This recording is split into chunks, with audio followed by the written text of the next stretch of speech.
नगरपालिकाको व्यवस्थित पोसाक हुनु वा अनुशासित देखिनु कसैले विरोध गरेको विषय पनि होइन। सम्बन्धित निकायले प्रश्न उठेपछि त्यसको जवाब दिनुपर्छ कि पर्दैन?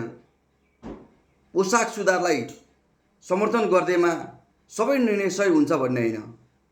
लोकतन्त्रमा सार्वजनिक पदमा बसेकोले जनताले उठाएका प्रश्नको जवाफ दिनुपर्छ।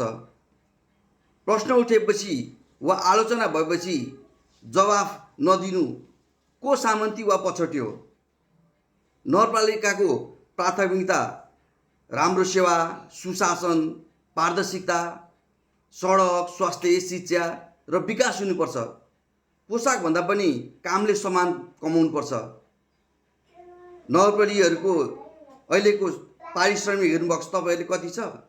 ज्यालादारीहरूको भन्दा पनि न्यून पारिश्रमले ती नगरपालिकाहरूको महिनावारी कसरी चलिरहेको छ तपाईँलाई थाहा छ? त्यसैले आलोचनालाई खाली विरोध भनेर पन्छिने भन्दा पनि सुधारको रूपमा यसलाई लिनुपर्छ।